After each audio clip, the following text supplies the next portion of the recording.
বাংলাদেশের মানুষের পাগলামি দেখে আমার এই পেটের ভাতগুলো হজম হয়, বুঝছেন? তেমন কোনো কাজ নাই, তো এইসব মানুষের পাগলামিগুলো দেখি এবং তাদের পাগলামি দেখতে দেখতে পেটের ভাতগুলো হজম করি, আবার ভাত খাওয়ার একটা মানে আশা ফিরে পাই, নাইলে আমার খিদাই লাগতো না। রিসেন্টলি দেখলাম আতিফ আসলাম আসছে, তো ভাই মানুষের কী পাগলামি রে ভাই। প্রথমে তো একটা ভিডিও দেখে অবাক, আপনারা নিশ্চয়ই দেখছেন, ভিডিওটা ভাইরাল হয়ে গেছে।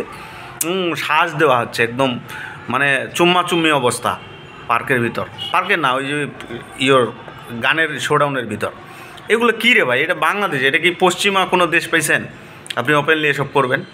আর মেয়েদেরকে কোনো লাজ লজ্জা নাই রে ভাই। এই ভিডিওগুলো যদি আপনার বাপ ভাইয়ের সামনে পড়ে তাহলে কীভাবে মুখটা দেখাবেন?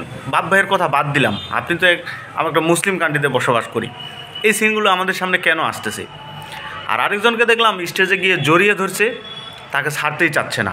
ভাই আতিফ আসলাম, আপনি তার গান ভালোবাসতে পারেন, বাট তাকে আপনি একটা মেয়ে হয়ে জড়িয়ে ধরবেন, সে তো একটা পরপুরুষ, আপনি জড়িয়ে ধরতেছেন, ছাড়তেছেন না।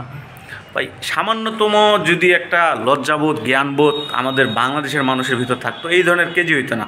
পশ্চিমারা এসব করে, বাট আমরা তো বাংলাদেশি, আমাদের একটা নিজস্ব কালচার আছে, সংস্কৃতি আছে, সীমাবদ্ধতা আছে, এবং আমরা একটা মুসলিম কান্ট্রির দেশ, আমরা মুসলমান। আমাদের এই সীমাবদ্ধগুলো যদি আমরা নাই মানি, তাহলে আমরা কিসের মুসলমান?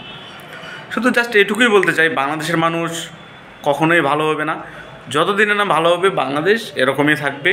এই তো বর্তমান ইসকনের যে একটা সাম্প্রদায়িক শুরু হয়ে গেছে, এদিকে আবার আতিফ আসলাম আসে গান করে আমাদের এই সমাজটাকে একটা বিপরীত ভঙ্গিতে নিয়ে যাওয়ার চেষ্টা করতেছে। আতিফ আসলামের গান আপনার ভালো লাগতে পারে, বাট বাঙালিরা যেটা করতেছে এটা নিতান্তই একটা অতিরঞ্জিত ব্যাপার স্যাপার।